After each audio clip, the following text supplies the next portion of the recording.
how many kids in the family?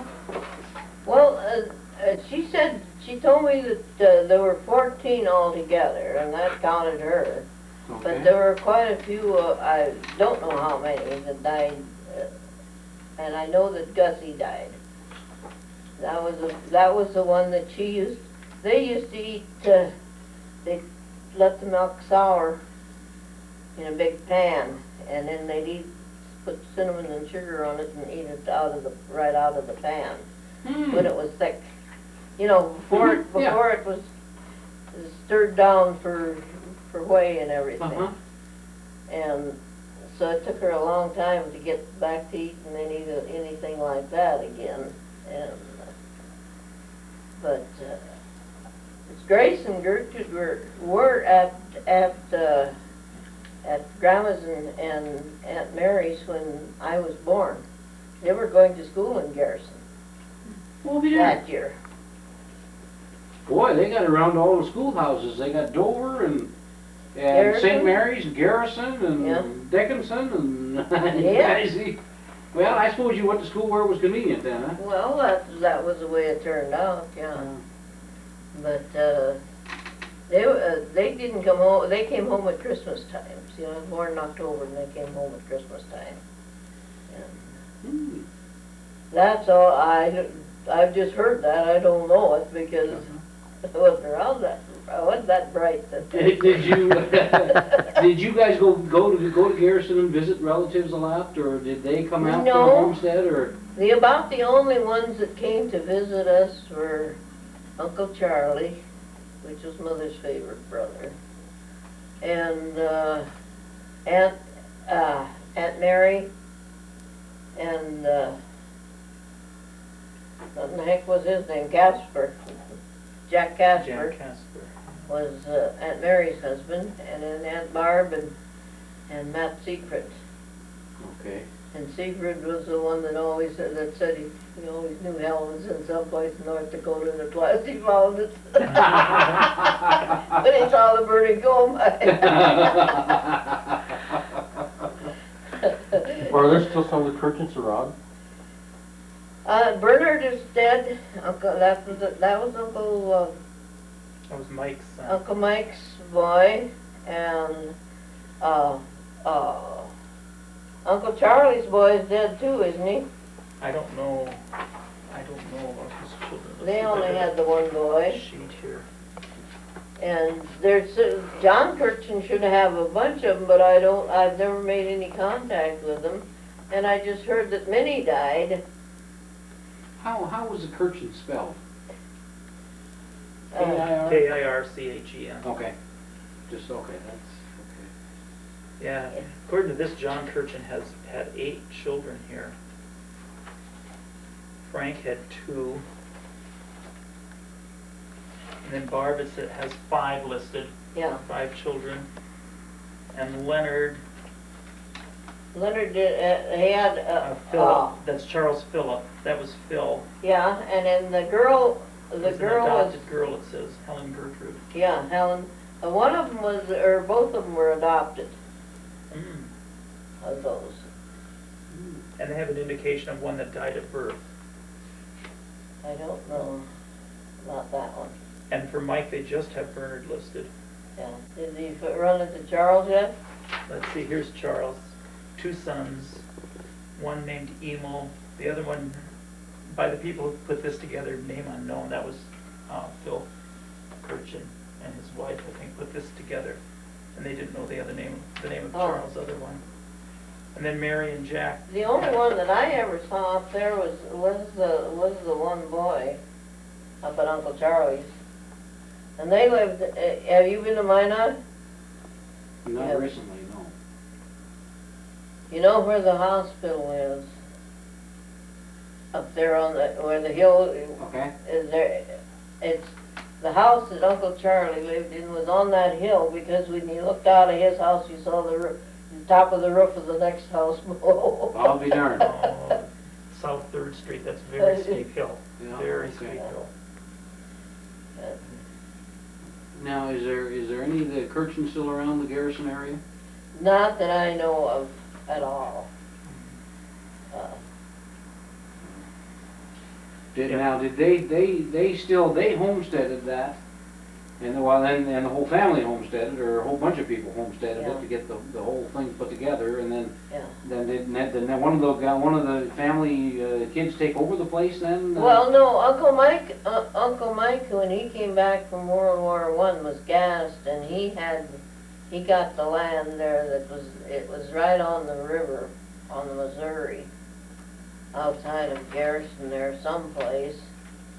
And that was where they all had their homesteads, and it was Uncle Mike that bought them from them. Okay. And that was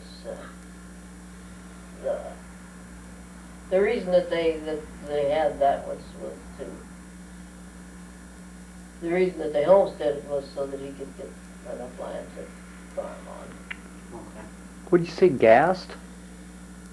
Yeah. He was gassed in World War I. Yeah. That was mustard gas. Mustard, yeah. What did that do to him? I mean, He was crippled. He was in a wheelchair all his life, all He the was. life that I knew him. It was a nerve gas. right. It's a nerve Uh-huh.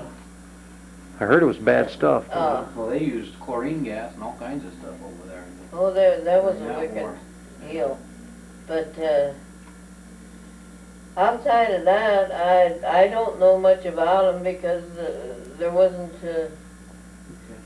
much communication with. I always figured that maybe Dad was just a little upset over not having any family over here, and he didn't like to have Ma have too much to do with her family. That was just in my head. Sure, yeah. That's just in my head. Uh-huh. But that was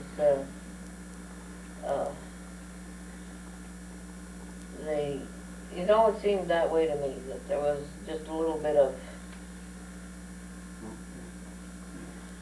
Now, you said 1948, Grandma and Germany. Grandpa went To Germany. back to Germany, and they flew over, huh? Yep, and they flew over. Okay. How they got Dad on that plane, I'll never know. My dad seems to think that they talked him into the flying as being easier on Grandma. That would be the only way they could do it. Yeah, That would, because he would do that Let me for get Grandma. out of the way here. You're okay. And That's fine. and they did have a good time. Ma enjoyed it because the younger people all spoke English over there. Really? They were all taking English in school and loved to practice talking with Ma. Mhm. And Dad, the rest of the family were talking to Dad, and she just got a big kick out of the young people and the things that they did. Hmm. So now, during that trip, they went to Wiedenbrook. Did they go anyplace else, or? Oh yes, they went to Holland to visit one of Dad's nieces, and I don't know where all they went. I really don't, because I never did get to do too much talking to them. Well, we used to have a picture hanging around here someplace when we were kids of them in Holland with a Holland dress. Oh, on. Yeah, with the wooden shoes and Yeah, stuff. right. Yeah. Your dad has a picture of that hanging in his den. We Yeah. don't have many pictures from Dad's family, but we've got that one also. Yeah. Right. Yeah, they must have made one of those. And then there's that other picture of all of the family that was taken while they were there. And there's, Yeah. what, 4 rows of relatives there. And you've Like got, I said, you've I've got got, those, I've you've got got those. that, and I've got the list of names of people on there, and Herman pointed out who they were all, and One of the things that's interesting on that list too is the occupations of many of these people. So that's kind of, Oh, really? Good. yeah, he's got it listed in there. yeah. This one was a sculptor, and this was an attorney, and this one's a doctor, Dr. Hartman. And Uh-huh. Yeah. so Yeah. it's kind of fun to see all that. Yeah. They Huh. were quite a busy family, I think. Yeah. Maria's the one that married the sculptor, right? Yeah. Okay. The sculptor was Hartman, Okay. Yeah, that's right. and Fred Schilling was the one that was killed on the motorcycle. Gertrude's husband. Okay. Is that right, Bob? That's right. Okay. That's what I've got there. Okay. And then, no, Francis. no, that was, yeah, that was Gertrude's. And then Frances, her husband was a banker. Fritz Vogel, I think the name said over there. I don't remember that part of it at all. I I know was that just, that's Yeah. fairly The fresh, because that was showing- just last Now- week, we were over here looking at Oh, is that that stuff. right? Yeah. Now, what, did we lose any relatives in the war? Either World War I or World War II? that I don't know. None that I know Okay. The only, that picture that we've got of 4 rows there, of. Yeah. one of the youngest son's daughters was either married to or had a boyfriend or whatever it is that lost an arm in World War II. And he's in that picture, and Grace pointed him out to me, and I think it's the one that's in the top row. And the guy standing right next to the daughter there on the top row. But that was but I have not. Grace didn't know either that if we lost any relatives or anything in the war. So far Stella, we- you mentioned that you'd heard that Grandpa had an aunt that had come to the United States? Yeah. But now whether that was so or not, that I don't know. Yeah. You know, you can't. You know, when you look on the internet for the name Brentrup, I There's can a find lot of about 22 names, Mhm. and 16 of them are people I know, and there's about a half a dozen that are names that are just, Did you've gotten the guys, the one in Munich? There's a Brentrup in France, and there's a Brentrup in Amsterdam, Holland, I think. Is there? There was. I was fiddling around with something, and those names came up. And but I may. I well, found, there was the some, one that Dad went to visit was a niece in Holland. In Holland, okay. what There- Dad there's- I told think me is there's that one he had thought that this niece in Holland was married to a Jew, and that's why they had Yeah. gone to the Netherlands. Oh, okay. Uh-huh. When the war It broke might not have out. been Yeah, that that may safe in not the have been, Netherlands. That was not the place to go. But who knew then? Right. Yeah. I remember a story of something. But now, Herman's dad was a doctor, and I think he was in France. Now his, what was his name? What was that? It should be. That I can't remember. Fran knew him quite well. He used to come over and visit. That would be Herman's dad. Herman's dad, he used to come over and visit, and he was a doctor, but he was in France when he died, I'm sure. He was a doctor in France. So, Is this Herman, that one you're talking about that was in Yeah. Phoenix last fall or last winter when we took you down there? yeah. Now, how old is Herman Hartman? Herman Hartman is about the same age as Georg. Okay. Looks about the same. So he's the son. Now, I met his dad. Oh, you met his dad? Yeah, and when I was down to see JC and Fran back in the... What was his name? I thought it was Herman, but I'm not... It might have been. Yeah, he was... He came to see JC and Fran the weekend. Yeah. I was down there doing some audits, and stopped in to see JC and Fran, and he was there.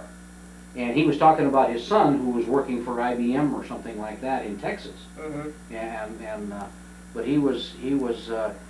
I was helping Fran do the dishes or something like that, and I was wiping the dishes and putting them away with my left hand, and then I wipe the next one, put it away in the right hand, and all that sort of stuff. And he says, I can tell you're a Brentrup. Because Was that where that came from? Yeah, I don't. Yeah, I can do things with either hand too. Yeah, he said that's a Brentrup trait or something, so. And I wasn't thinking about it. I mean, the glasses go up here, you put your left hand up there, you don't have to go all the way around up here, and I didn't think it was, Well, I do that a lot at work when, there's certain things I do left hand, certain things I do right hand. Yeah. There's a lot of things that I do left-handed. Yeah, it was just funny that he made that statement, Yeah. but he, so. And he was over here, he was still living in Germany, and And then he came over, I don't know how long he was gonna stay, but he was talking about moving over here to be closer to his son. So I don't know if he ever did that or not, so. No, he And that never had to did. have been in He 1970. was in France when he died, Okay. I think, Okay. by what Fran had said, not so much of, I never did ask him, I guess we were too busy talking, to, you know, to, Yeah, he's on that family picture, that reunion picture in Germany, is he not? Dr. Hartman? Dr. Hartman is, but not, Herman. Not Herman. Herman was only 3 years old when the folks were over there. Mhm. And they were in 1948? Yeah. Okay. See, I had 1952 in the head somehow for that trip. Grandpa died in 1950. Yeah, Grandpa died in Right, 52, Grandpa and he died had in 52. strokes. That was the year that he died, yeah. I remember going over there when he couldn't hardly get out of bed when we used to go up to New England there. And Yeah. go in there and he couldn't hardly go to bed. How He did couldn't hardly Mother get out of bed. handle him? I don't know. He was a big man. They amaze me, those older people. Yeah. Tell me, how in God's world Ma would cook for those thrashers with that tractor sitting out in front of the house, banging away like the noise was intolerable, and then cook a great big lunch, a noon lunch, a great big supper, and have to take lunch out to them in the fields in the afternoon. How in the world did they get all of that done in a day? They baked pies, they baked bread, they did everything by hand. Yeah. And then cook roasts and stuff in that little bitty house in the heat. Yeah. Mhm. It just boggles my mind. That's all there's to it. They had to manage their time really well. Yeah. And how And space. how they knew the seasonings. Yeah. Yeah. They had such a way to season food that how they knew. I got a kick out of, when we moved down to Colorado and got a deer. Called back home and I said, Dad, what's your sausage recipe? You know, I'm gonna make some sausage. You know. And he says, well, you take so much sausage and you do this and this thing, and he says it's like 2 handfuls of pepper and 2 handfuls of salt. You know. I mean, you know, and I guess if you like salt, you get the guy with the biggest hand. You know. I mean, geez, that's his recipe. Yeah. I mean, he mixes it and then you mix it until you get like 5 or 7 specks of pepper on your hand, you know, in a square inch, and then you know it's mixed enough. Oh yeah, I put more pepper than that in mine. Yeah, and, you know, but it was that's the way they did it. There was a handful of this and a jug of this, and throw some of this in there, and you mix it until you can count 5 or 7 pepper specks in a square inch in your hand, and then you had enough pepper in it. So, you know, I mean, It's crazy. Yeah. So, but Mother, when she'd make dressing, she'd always make a little pat of dressing and put it in the frying pan and cook it and taste it to see whether it was good enough. Okay. That was the way she thought, that's the way she did it. And we used to make a lot of sausage in that too, but not, we never made hamburger. Never made hamburger. Oh, me neither. We never had hamburger. They take the meat to town to grind for sausage, but they never made hamburger. Well, sausage would go further. Well, no, not that particular. I don't think we knew how to eat hamburger. Mm-hmm. Probably hadn't invented it yet, huh? Yeah. You know, just like pizza. I'm sure you didn't have pizza either, No, right? we didn't have Yeah. pizza. But we used to have meat 3 times a day. All my life almost, I've eaten meat 3 times a day. Stella, was it you that told me about Grandma taking apart her washing machine to clean it? She had the first wash machine we had was at Montgomery Ward. She was going to be good to it. So she used high-test gas in it. And it plugged up the pistons. So J.C. and John took it apart and ground the pistons and everything. She said, right there, why'd you do that? What's that for? And, you know, she was right there. Okay. After that, anytime the whole thing, she always started up before she put the water in. If it didn't work, she took it apart and did it herself. Oh, yeah. She wasn't gonna let them guys touch it. So Well, no, they weren't around anymore, so, it was a gas-operated wash Yeah. machine? yeah. I remember them. I don't. No, I don't either. Well, do. the wash machine we had before that was a Grady. It had 3 suction cups that went up and down, and you did a handle pull with a foot. Oh, that'd be darn. Is that where you got your rhythm? Maybe. Oh, that was a workhorse. I remember them old with a Briggs and Stratton motor on them. I'll be Yeah. darned. We had one of them overs for a Yeah. while. I'll be darned. I'll be dang. Yeah. But we used to laugh at her. She was good about doing things for herself. Gee, Pretty ingenious, huh? yeah. Then they had a kill care club. Dad Bob talked was about just that, but he remembering. probably got that in the That was, stuff. they paid 10 cents for lunch when they went to each person's place. And with that 10 cents, they bought books. And then they take them to the club, and so you could get a book to take home, or get 2 or whatever you needed. And then after you'd been to 10 meetings, then you got to draw for a book. There was one of the older books, and then they'd buy more books with the new books with the. And that was real handy, because we could always get a book to read at least. And it was called the what club? Kill care. Kill Care, KKK. Kill Oh Care boy, that's Club. to be a popular. Yeah, you have a flag and everything? Boy, that'd be, yeah. Those Nazi Germans. And the other one that was in the gypsy outfit, that was the extension club. That was the gal that at one of those meetings had said that she had a friend that was sort of having the club, and she had cups and saucers all the way around, but for one place she didn't have a saucer, and she felt so bad about it.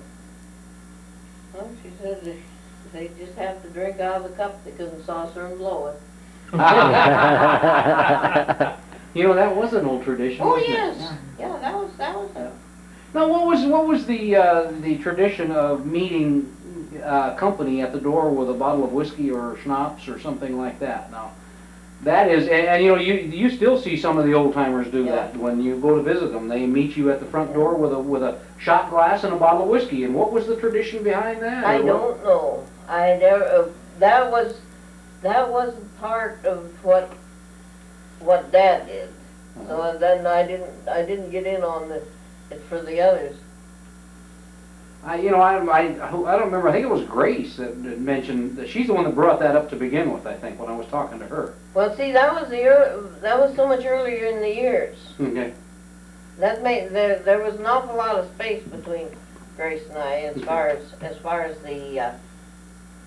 As So those, you're talking horse and buggy with Grace versus automobile with you guys. yeah, well, You younger guys. horse. We did. Yeah, you did a lot of horse. I went to church first through the horse and buggy. Yeah. And all of that, but hers was all most, Well, her explanation, or the best one that I think, her explanation is that it was more of a winter tradition, and when people would be riding in open buggies, to warm up. As soon as you hit the front door, take a shot of whiskey, and it would warm them up, and that was and that makes sense. Yeah. So, but even my in-laws in Colorado, their dad up till the day he died. Anytime company came, the first, hear the doorbell ring, he'd go to the liquor cabinet and get a shot glass and a bottle, and that's the way he'd meet people at the front door. Oh, you did. I said, well, I like to get met that way. Start visiting everybody to You darn do tootin'. drunk before you get home, right? Well, heck yeah. You'll be tooting. Yeah.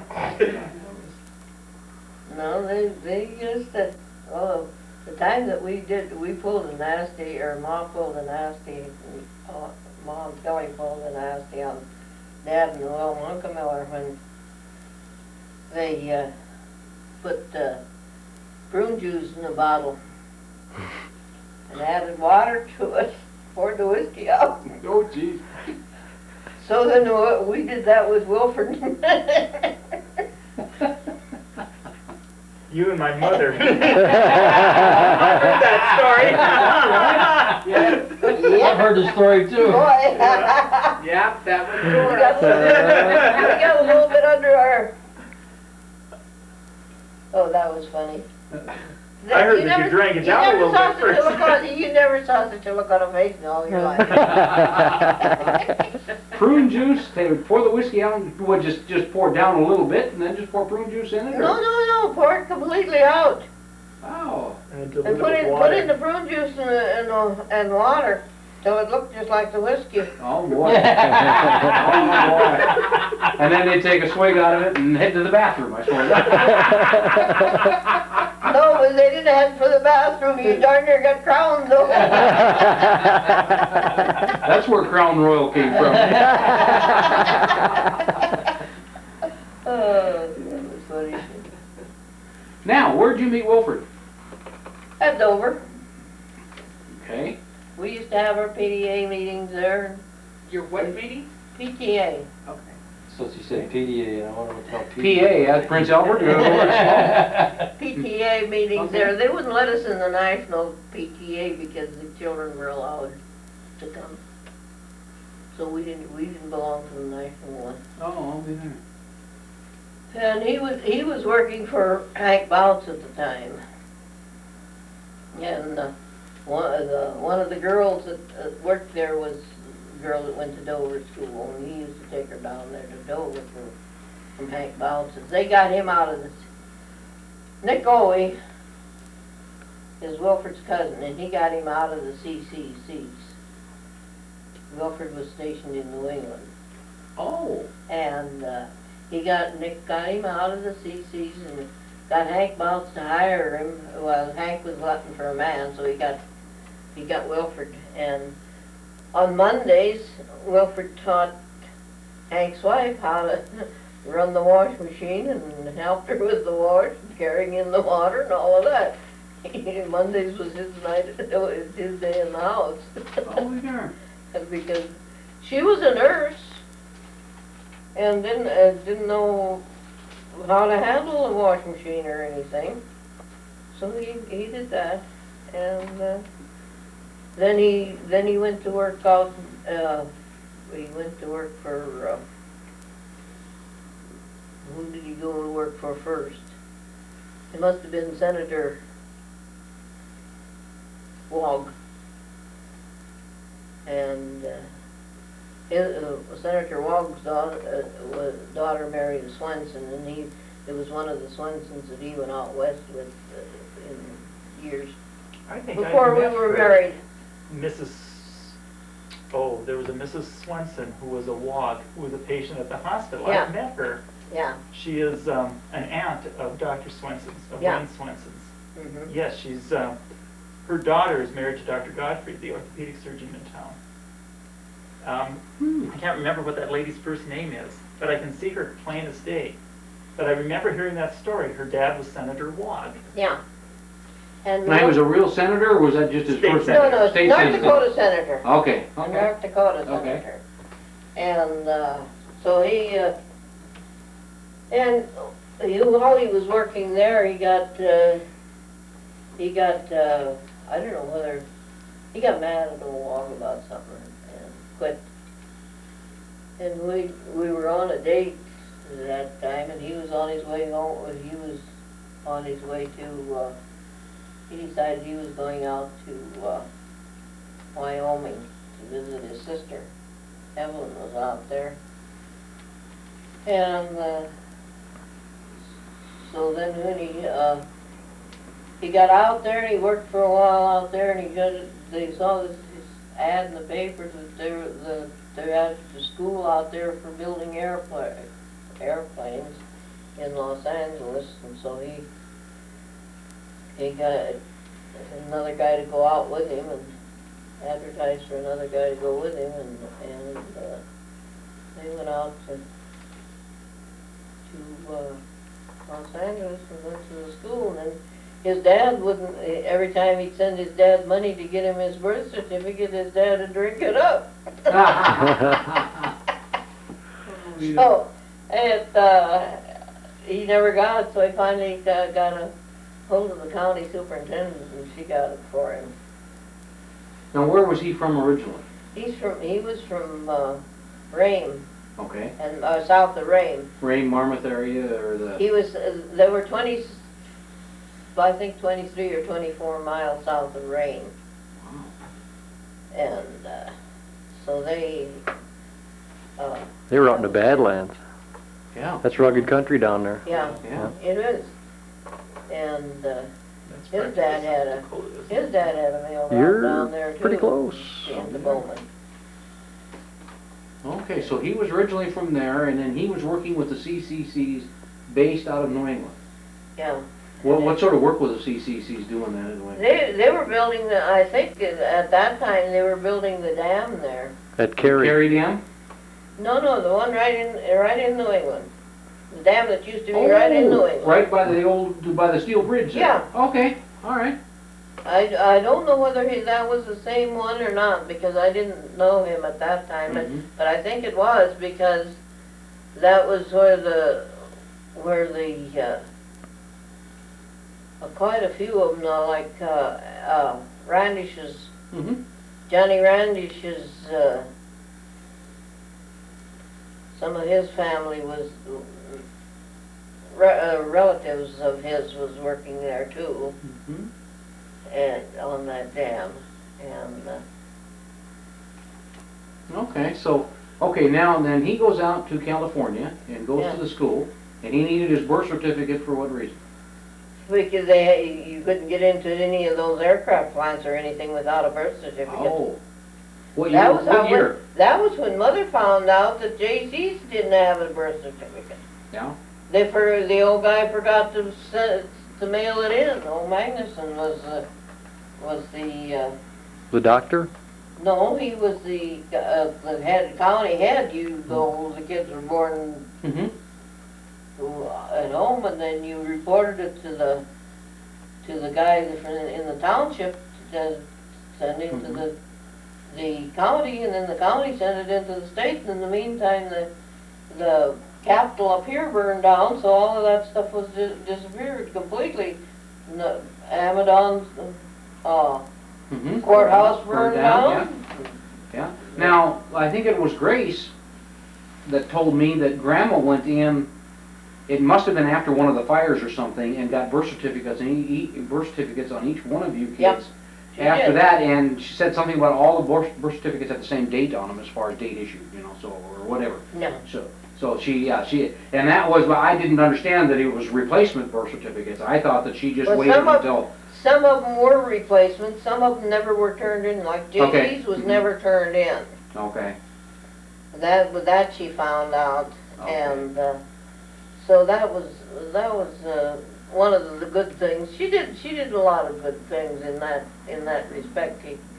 Even long after she, after she started getting sick, her first strokes and that. What year was Wilfred out in California? What year was that? He went out in 40. Let's see, I went to my school in November. He left in August the 22nd to go to Wyoming, and he worked out there for a while. And I think that he must have gone out to California it was in 40, but it must have been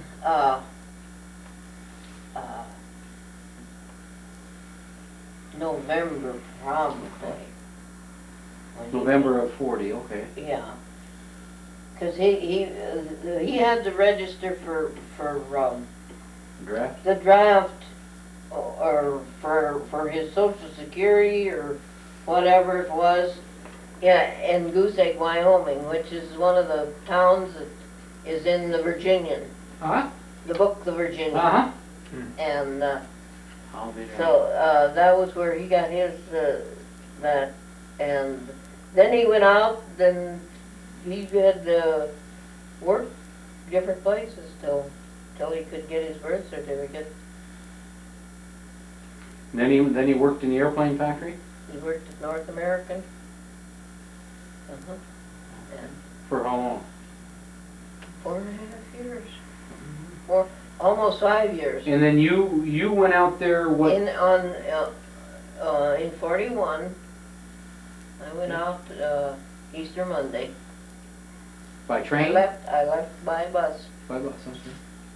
Mhm. Boy, how many days take you to get out there? I think it was 3, but I'm not sure. We left on Monday and got out there on Thursday or Friday. Okay. Wow. And you were married out there? I was married out there. I didn't know so was my wedding with Wilford. I'll be darned. I'll be darned. So now, did he get an exemption from the military for working in the factory? He never knew when he got one. Yeah, they would send in their, as soon as they got word that he was going to be drafted, they got him a deferment. Yeah. Okay. So yeah, because there was a lot of guys that way that worked in some of these defense. He worked his regular shift, and then he worked lead man shift at night. He worked 2 shifts all the time after the war started. Yeah. And we lived not too far from Santa Ana Racetrack Ah. on Prairie Boulevard. Santa Anita. Santa Anita, yeah. Santa, yeah. And That's in L.A. It's on Pacific. Coast Highway or the? No, it's on Prairie.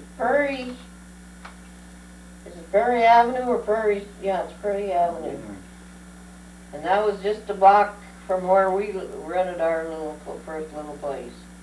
It was a block to the Prairie Avenue, and then And Gillard was born 2 out there. miles. Huh? So was David.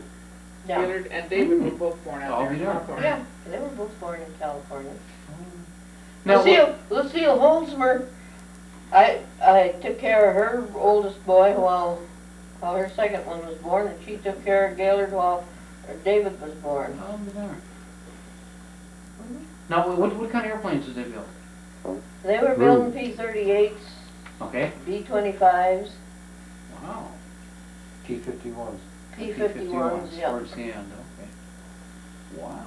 Now, 4 years out there, Gator David born out there, and then you guys, how'd you get back to, say, Mobridge, or where'd you go next? Well, Dad insisted that we come back and take care of the farm, or do the farm. We wanted to buy it, and of course that didn't work out, so then we went down, we lived for a month with his folks.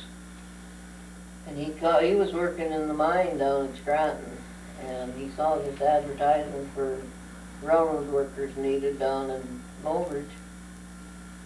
He got on the train and went down and rented a house and everything, got the job and rented a house, and came back and got me and the kids, and we went down there. Ma and I made the kids' underwear out of JC's old CC underwear. He was belonged to the CCCs too. Oh, okay. He worked out at Roosevelt National Park building roads. And then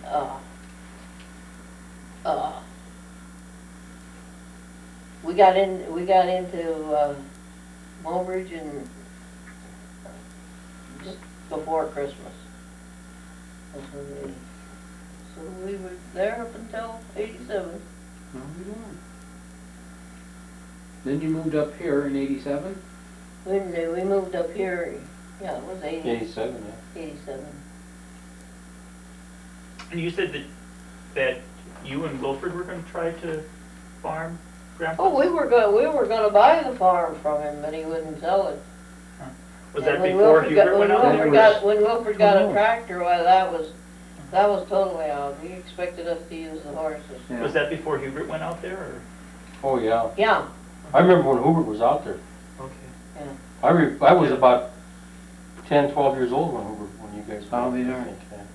Because I remember that. Remember you guys were out there, we went out there one time, you guys were out there, the next time we come back, you guys were back in New England. Oh, okay. Living on the south side of New England down there. Uh-huh, down Riverside? I don't know what the hell the street was. no, it was down there by the,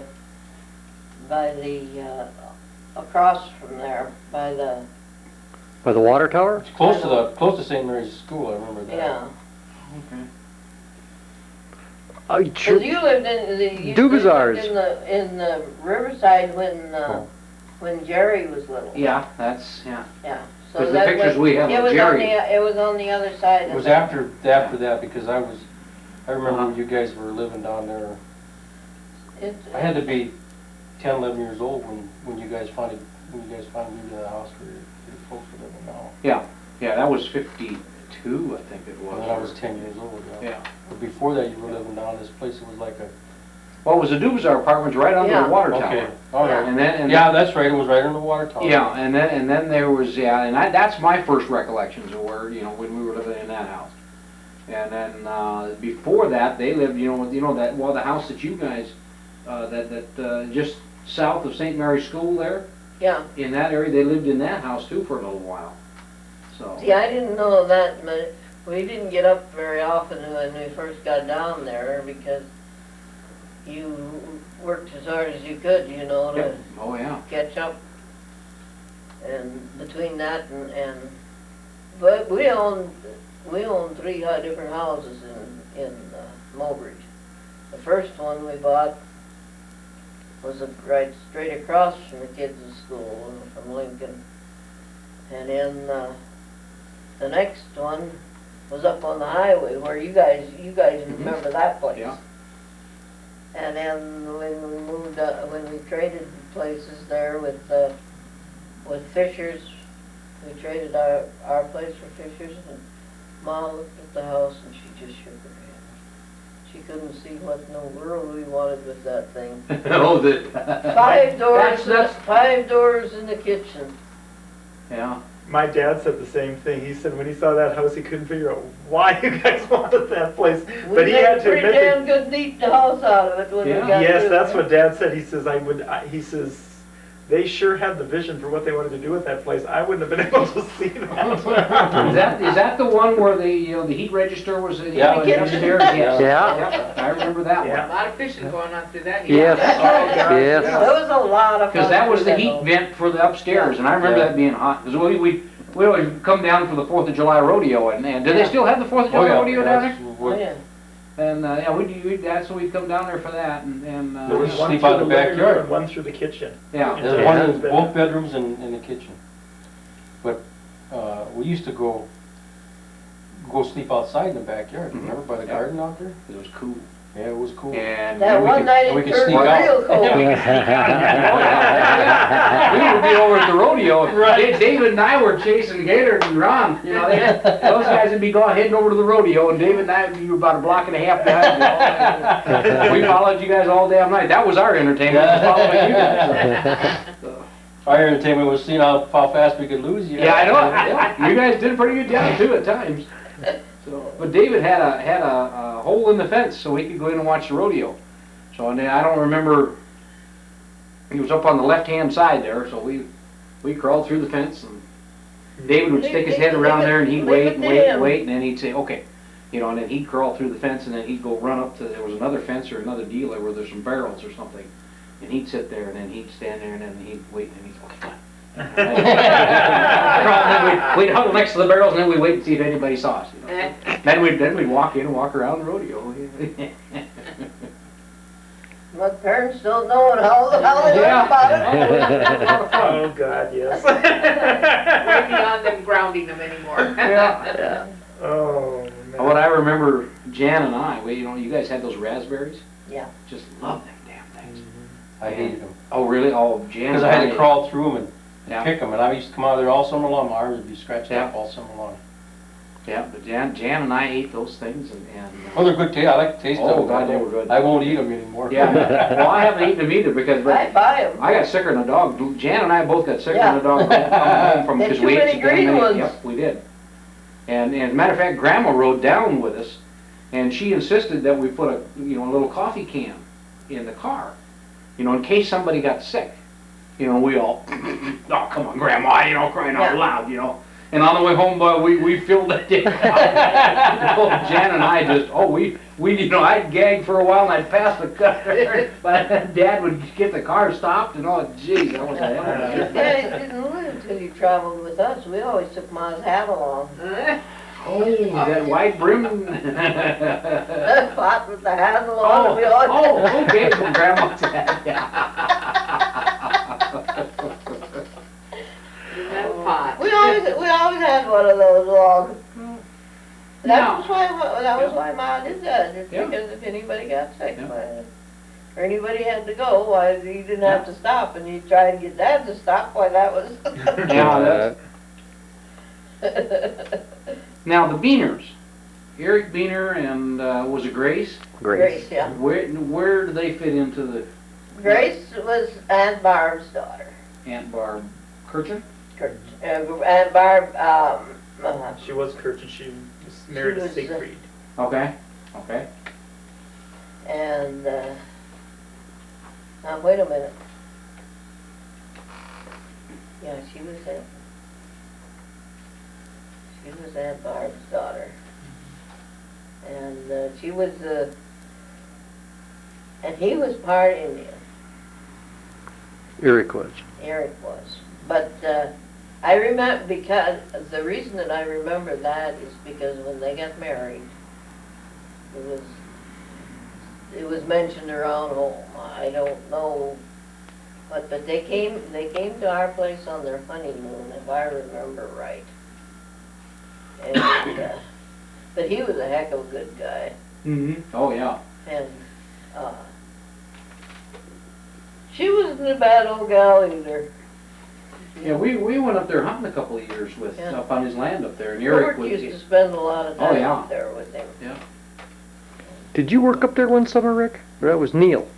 I don't know. Somebody went up there, he needed his corral shoveled out. And I think Neil went up for a week and called up Dad and told him to get him the hell out of here. I think is what it was. Working him too hard. Yeah. Trying to think of. Are you getting tired, Stella? No, Oh, okay, just wondering. I just, Where do you hunt up at? Most when you hunt there south? Mattered almost straight west of the homestead. Oh, okay, you are Right. over by Amidon. We hunt the breaks, Yeah. just on the edges. Yeah. We hunt Medora, south of Medora. Oh, okay. South of Medora and south of, what is that little town in there between there? Got gold. Freiburg? Freiburg. Oh, yeah, Okay, Freiburg, yeah. Okay. We don't go out that way because it's all private land. Yeah. We hunt all government land over there. Yeah. Yeah, most of that stuff in the breaks there right east of, or west of Yeah. the homestead is all private land. Well, Right. we hunted, I've hunted down that far, down to Amidon. In fact, we used to hunt White Butte. Yep. We hunt White Butte. Oh, heck. You know, there's a friend of mine from Minnesota. I was in the military with him. Oh. And he started bow hunting, and he got me started in it. We went down there one time, and he got me started in it. I haven't done it for quite a while yet, but anyway, he used to come out here when the license was still $25 for out of state. He'd come out here, we spent a whole week out there on a camp type below White Butte. I'll be there. And we used to go to Bowman and Tyner? party. Yeah. Yeah, Leonard Tyner. I'll be darned. We had a good time. We got about 4 or 5 deer out of there. Oh, yeah. With boat? Yeah. I'll be there. Never hunted there with, he talked to the guy that owned the land and got permission to go out there, and we used to go out there every year. Oh, that'd be great, yeah. And now somebody else owns it, I don't even know. who Yeah, owns it. well, you may know, we hunt, that Austin's Draw and Pellsville's Oh, yeah. Draw, and that's Bullberry Butte. Right by That Bullberry little Butte. mountain. Dad always said every time we drove by that thing, I mean, we hunted, we'd get up, the first day of season, well, the season opened noon Friday, but Saturday we'd get up and we'd drive out past the old homestead and he'd check out a couple of draws on the way out there, but then we'd go out across Highway 85 and go into, look into Pelzo's draw and then over into Austin's, because if deer were in Pelzo's draw, when the shooting started, they'd end up over at Austin's. And it was vice versa, you know, they'd find them in Austin's, they'd go to Pelzo's. But Dad always told me, when we drove around that little curve there, and that little bullberry mound there, just a little mound with bullberry bushes on the top, Dad says, when I get too old to walk, he says, I want you to wheel my wheelchair up on the top of this hill and just leave me here. And he says, I'll knock down all your deer for you. Because, I mean, when they went the runway. From draw to draw, they ran right past that thing. And he knew that from, you know, all the years of I hunting. think your dad took me out there one time. I was trying to find places to hunt out there when I was going to bow hunt out there. And I think he took me by that place, if I'm not mistaken. It's on the west side 85, right? Yep. Yep. Yeah, okay. Yep. I think he And Right on the brakes. If you take that road straight into the Badlands, and you go across the cattle guard, and then it turns to the left, and it makes a big loop around the draw. Right. And there's a mound right on the left-hand side there with a bullberry bush on the top of it, and it just, you know. That was our bullberry bush for Is that right? blueberries. I'll be darned. He said it was just when they were kids, he said the thing would be plumb full. You couldn't even see the hill, it was plumb full of bushes. I'll be darned. Ma used to make ketchup out of the bullberries. Ah. Really? Mm-hmm. I sure like a bullberry wine. Dad used to make that all the time. Mom would make jelly out of it first and then give Dad the pits. And he'd soak them up and make wine out of them. And Boy, I made a choke cherry one year. You should have tasted that. That was that was more like brandy than anything. Really? Yes. Because each time it got through working, I had to put more sugar in and let it work. Oh, so boy, hard. Oh, that'd knock your socks off. It was pretty good. But it was a taste, it was great. But I left the seeds in it. I left the seeds and everything in it and let it work with the seeds in. Yeah. Dad gave me, it was just a small jug of bullberry wine that he had made. And he had a balloon on the end of it so that it would expand and contract and all of that. So, and the balloon was all collapsed, and he pulled the balloon off and put the lid on it, and we drove down to Denver, and I mean, it was 10, 12 hours or whatever it is. And I got down there and I figured, well, I'm gonna take a taste of this stuff, because this stuff is done. And I took the cap off of that thing, and I got about 2 screws on it. Went, it had built up pressure in there. See, and I make wine, you know. As a matter of fact, I made some for your dad. He sent a whole bunch of bullberries down, and I made some bullberry wine. But I make wine, and so I had some airlocks on that damn thing. And I couldn't find one small enough, so I dumped it into a bigger jug, or a jug that had a bigger mouth, and I put one of them airlocks on that thing, and that damn stuff cooked for another 3-4 days. I mean, it just bubbled, and it wasn't done cooking at all. The airlock, I couldn't hardly keep the airlock on the jug. I mean, there was so much pressure on that thing. It was really, Rick, is it possible, or have you ever tried making wine out of those red currants? You make wine just about anything. I did make some. I made some. Did you? Yeah, some currant. Your dad. It was the currant bushes. It wasn't bullberry. Yeah. Your dad had a whole bunch, and then he sent them down, and Dad had them in the freezer for about a year.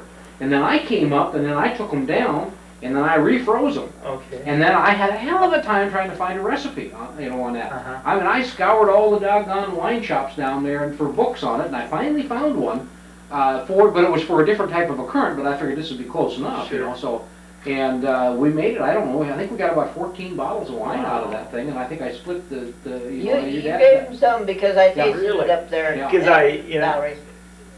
the reason I was wondering about that is that red currant, the story behind those red currant bushes is that they came over from Bavaria with great-grandpa Wadenspanner.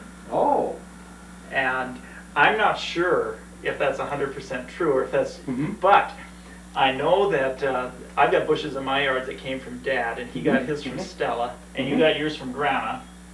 And I wrote to Marianne Ruland, who lives up at that house in Garrison, and she said there are currant bushes there. And that's getting all the way back to Grace Kirchen, who is Grandpa Wadenspanner's daughter. So it's starting to look, oh yeah, you know, it's I got it. Well, Dad there was 2 bushes left over at Grandma's. I know she had a whole row of them. She had Yeah. about 7 or 8 of them. Oh, I That's remember one of that, my yeah. earliest memories is going out in her garden. Yeah, and she, after Grandma and everything died, and Dad was over there mowing the weeds, and you know, in the yard, he just kept the weeds and stuff down over there.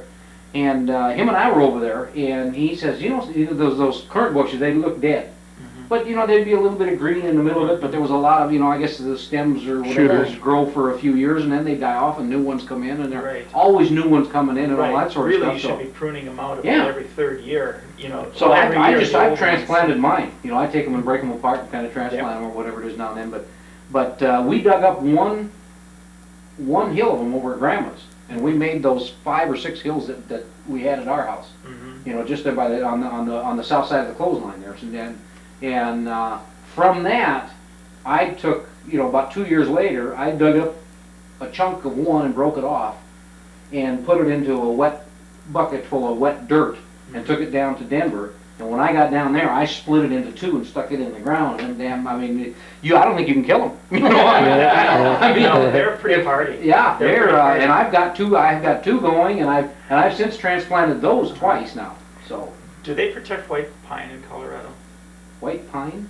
Because currants harbor white pine blister rust, and the places where they protect white pine, you're not supposed to grow currants, and I'm not really? sure. Yeah. Maybe I'm spreading And I don't the know, disease. and I don't know if white pine I even don't grows know in that I ever Colorado. saw any disease on them, though. Yeah, Yeah. and I'm not. But gooseberries too, you know, yeah. anything that's related to that. Okay. You know, and there's some states where they protect that, and then they don't like the currants because it can be an intermediary host for the it's a Mhm. fungus, I think. I'll be darned. So, I never get any of the berries anymore. The birds get them before Yeah. I get them. I've got. All you gotta do is throw a piece of gauze over them. Yeah. Yeah. Ours okay. got pretty dense, and you know the berries were in far enough that the birds didn't get them too bad. Our neighbor has chokecherries that practically hang over our yard, and the robins strip those things before they're ever even Yeah, well, they're even green. halfway ripe. Yeah. And so I'm surprised we used to have raspberries in our yard too, and we had a problem with the birds on that, but they have left the currants alone. Or else I get in there and pick them when they're ripe Yeah. and freeze them until I have enough to do something with them. Write down your history of that. We and send it to me of everybody that's Okay, got well, these currant bushes, so. yeah, and I'm curious, I don't know, do you know if there's any relatives still around Bird Island down there? Not that I know of. Because- Well, yeah, at Franklin there is. Robert Treadbar. Okay, yeah, that's Barb's Yeah, grandson, I think. yeah. That's Margaret's, that was the twins. That was the twins that were, see, the mother and the oldest daughter died in that. That was when I was in, that must have been in 40. There it is. 41.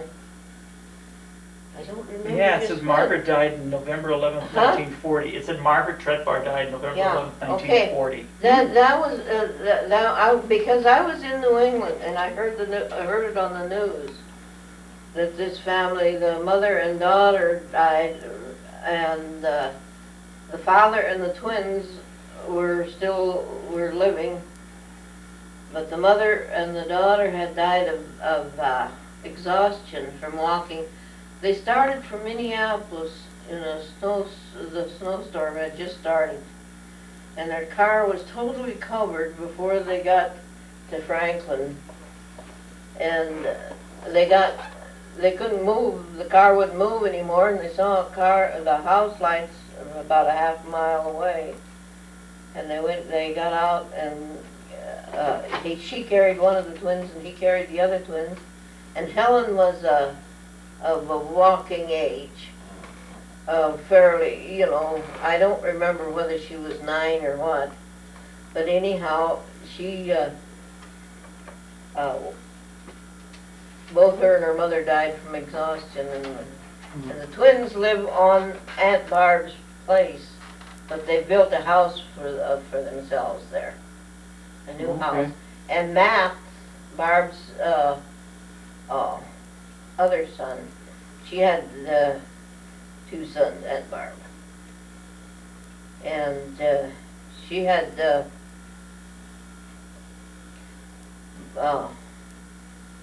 Matt and Bernard, it lists Bernard, here. yeah. Okay. Bernard,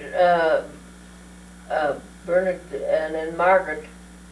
She had Margaret, and Margaret was the one that died, and their last name was Treadbar. Mm-hmm. And so Robert and Rosemary, I think Rosemary's still in Minneapolis, and Robert is out there at the farm.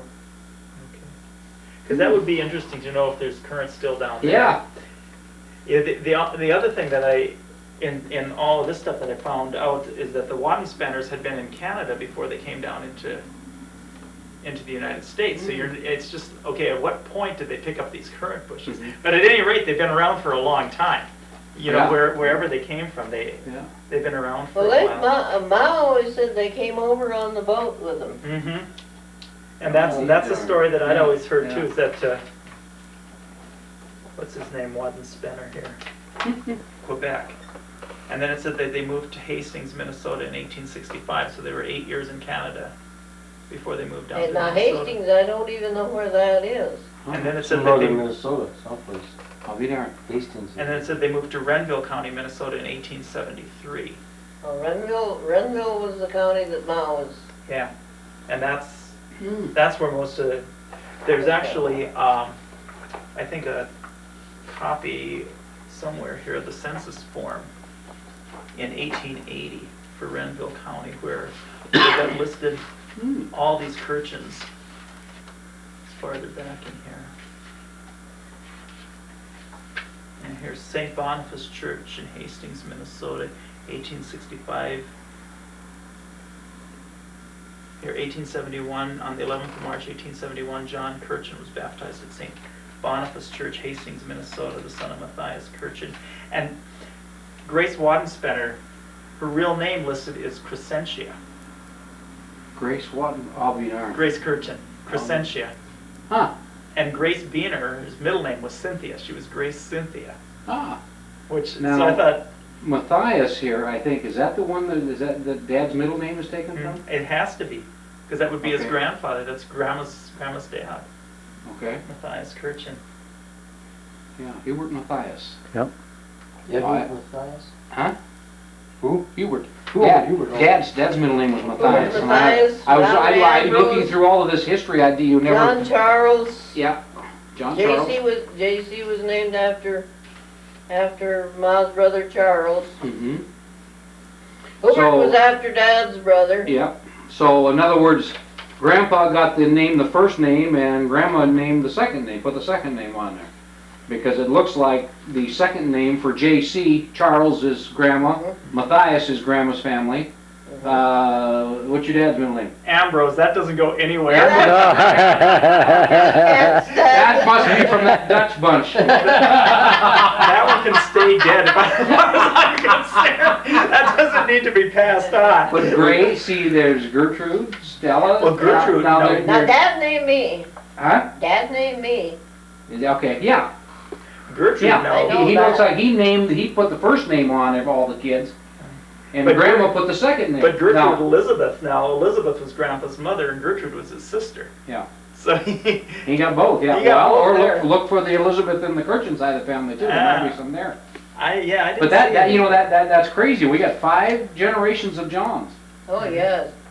Mhm. Well, the And we Matthias didn't name here- we didn't name John because of that. We named it because we liked the name. Well, I got And that John might be, too. yeah, it's He's John. He was called John in the service. Yeah. Sylvia met him as John. My middle name is John. okay. But when I met him, he was. The guys didn't like my Gaylord, so they Okay. started calling Yeah. me by my middle name, John, which I didn't care when. Yeah, I My didn't. family still called him John. That'll be there. Huh. That's his Yeah. name. Well, here on these Leonard Kirchen, that's Grandma's brother, his middle name is Matthias. And then his dad was Matthias, the grandpa was Matthias, great-grandpa was John Gee, Matthias. Willard, yeah. Wow. The next Yeah. one back is Matthias, the next one back is Matthias, the next one's back is Matthias. This goes back, he died the 13th of March, 1744. And I'm not sure where they found. Somebody's got to have another boy records. and get a middle name Matthias in there somehow. We're gonna keep that going. That's right. Hell, I'm done. Okay, So we know considering that's your where that dad's came middle from. name, I Right. think- Yeah, that's your dad's middle name. Yeah. And I could never figure out Hubert Matthias. That just doesn't, it doesn't rhyme. Doesn't rhyme with Yeah, that. it doesn't But look you know what JC used to say? Huh? That all came out of the prayers and the mass. Hubert Matthias, my name is Ignatius.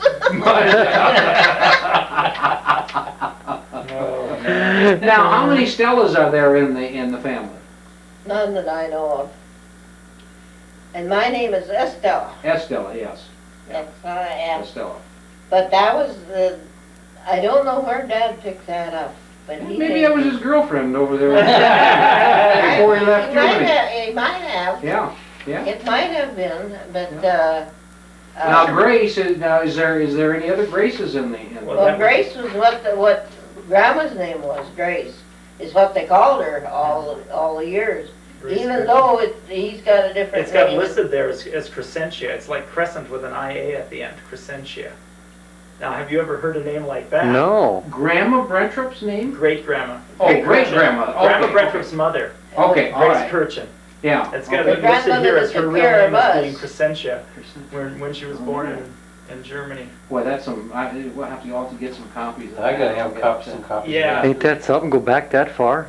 There's So- just pages and pages and pages of this Where'd you stuff. get that at, Ron? I got that from Grace Beener. Oh, is that right? Yeah, this is the Oh, stuff. this is You know, fantastic. I've worked at Med Center for 14 years, and when I was still at St. A's, I went over to when Grace was living at the Patterson, and I'd never met the woman. You know, Dad never talked much about relatives. I didn't know names, nothing. And she came up afterwards. I did a talk on arthritis, and she said, "What'd you say your last name was?" And I told her. She says, "Are you related to Hubert?" And I said, "Well, yeah, that's my uncle." She says, "Well, which one's your dad?" And I said, "Valerie." She says, "Well, he's my cousin."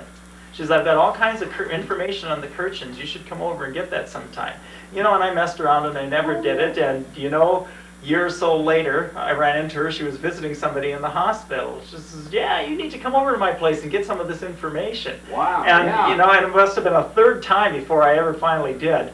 And, you know, and when I called her, she thought I was a woman from the sounds of my voice, and I'm not sure just, but, you know, once I was there, she knew who I was, and I just, my jaw just dropped to the floor when I saw Yeah. how much of this stuff she had. And it came from Phil Kirchen, who lived in Fayetteville, Arkansas.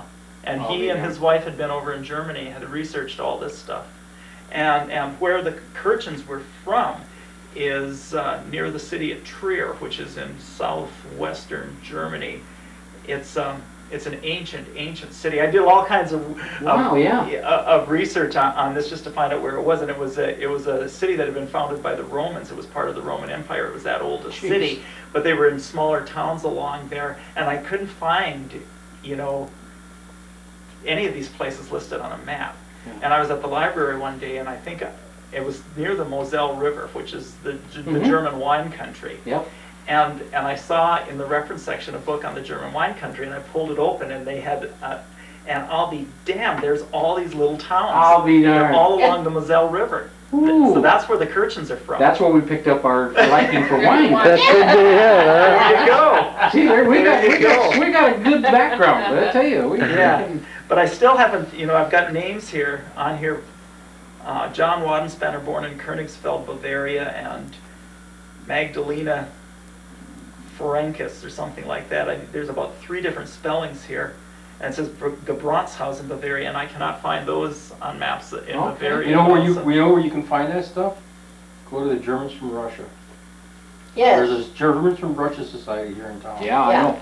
This is a big center here in town. Uh-huh. Right. It's known 'Cause worldwide. we do print. Really? Yes. We do print Yeah. for them.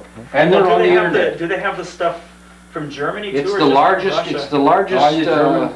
it's the largest Germans, you know, or Right, I think it's- research thing Uh-huh. in I the think they country. do have stuff from Germany because we did a lot of printing for them when I was over at United.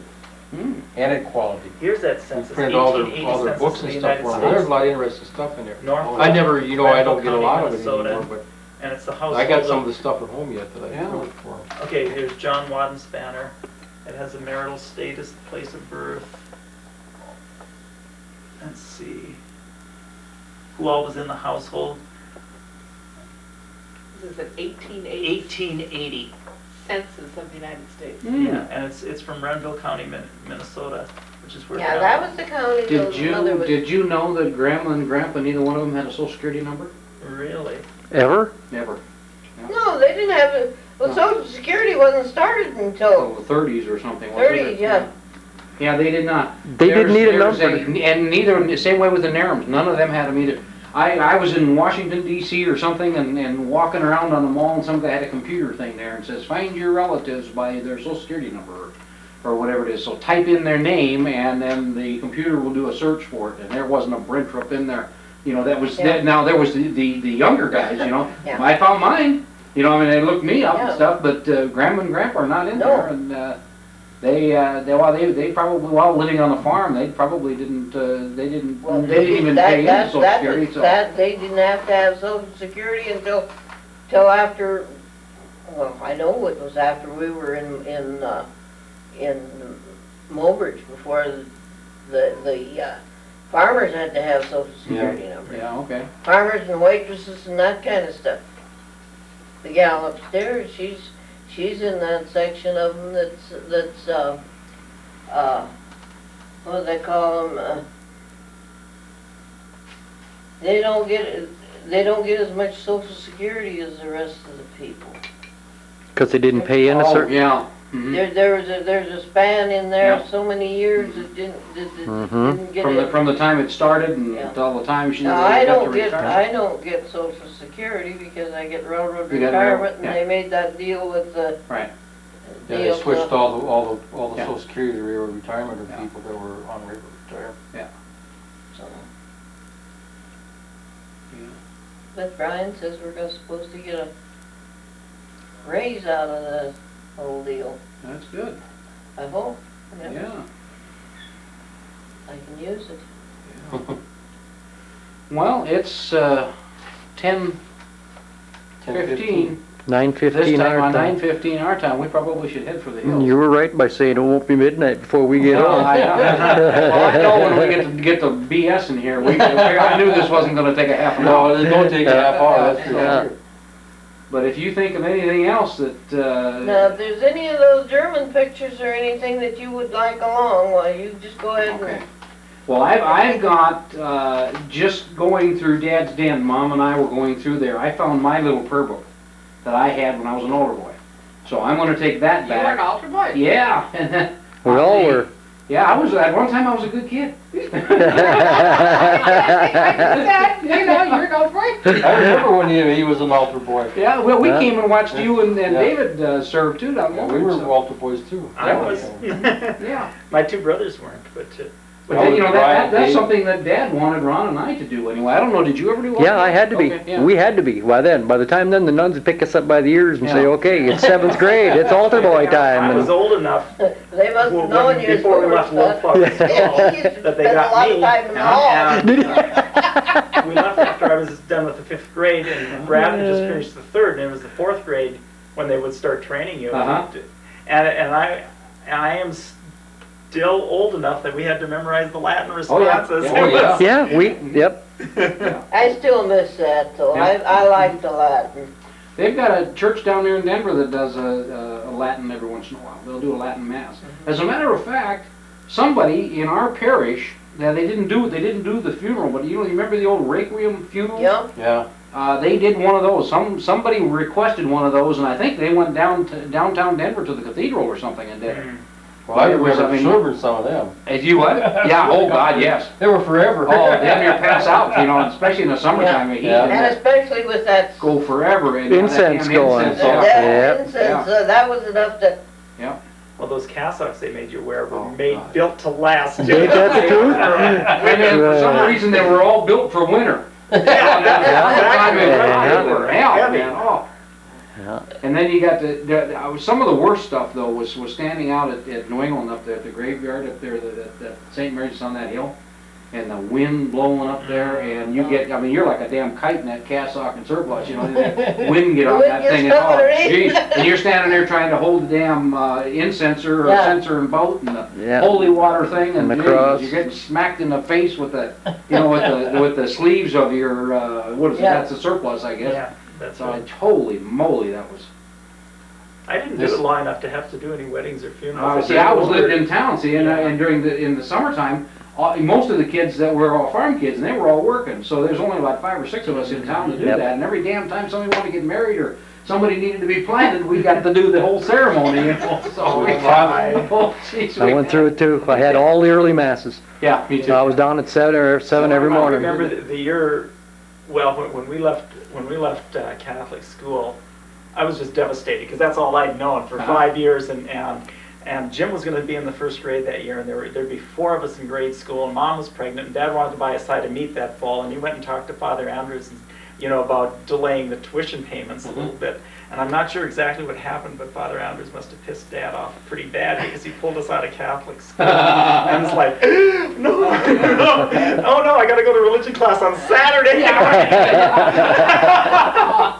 That's right, yeah. But they had me on the list to serve Mass that summer, and I said, but I'm not going to school in the fall. I really can't do daily Mass. Well, I'll be damned. First week of school, they got me on the list for 8 o'clock Mass every morning. And it's like, I did that week, and I said, that's the last. I can't do this anymore. And that was the end of it. Used to hate that first Mass. All the city kids got to serve the first Mass every day. And that was a 7 and what, an 8:30 I think it was, or an 8? Well, it used to be a 6:30, 8:30, and a 10:30. Well, that was On Sundays. That was Sundays. This I'm talking about during the Yeah, then week. they had a 7:15 and an 8:15. Yeah. Is what we had then. Whatever. Yep. I can't even remember. But in the wintertime, that was a bugger because you'd have to get up, and one of my worst days is it was cold. I mean, it was sub-zero when we went to bed that night, and I knew I had to serve that damn first Mass. And I knew I had to walk down to the church, it's about a mile if you went cross country. And I don't know if the alarm went off or something, and I rolled over and fell back asleep, and I dreamt the whole Mass. Yeah. We finished the whole damn thing, and then I woke up and I said, oh God, I gotta go do this all over again. I walked down through the snow and the whole damn thing, colder than hell, and I got down and did the whole Mass and got home, and I was just nice and warm, got home, and I woke up again and said, oh damn, I gotta do this. St. Leo's Parish up in Minot used to do on Sundays a 5:45 a.m. Mass. Wow. Wow. Dad used to do that once before they ever had Saturday. And, if he'd have any work days, he'd make it to the 5:45 one at St. Leo's, and there'd be like 12 people in this whole big church, and they're all wearing work clothes because that's the only ones who's going to be there at that time of the morning. They don't do that anymore. I don't know if St. Leo's does or not. They I have don't more. think so. Yeah, probably not. I've been to St. Leo's. I know they don't have a 5:45 Yeah, because they had more priests there. They had 3 priests there, so they had a 5:45, got one 6:45, and 8:30, and 9. Oh God, it was. Our church is going to. They got like on Saturday night they have a 5:30, and then right now they've got a 7, an 8:30. Would it be a 10? And then an 11:30. So they got 4 Masses Sunday morning and 1 on Saturday night, and they're going to kill the 7 o'clock one on Sunday morning and go to I think it's either a 6 or a 6:30 on Sunday night. So See, we got one. That's here at gonna be 7, nice. or it's 5, no 7. In the No, it's St. summertime, Mary's so- right down. yeah, that'd be kind of nice because you can go out for the weekend, go Yeah. fishing, and then get back in time and get home, get cleaned up, and still That's get to exactly church. what they're looking for, Yeah. is to get those so that you don't have to break. They got up. one in Mandan that does it. Mm-hmm.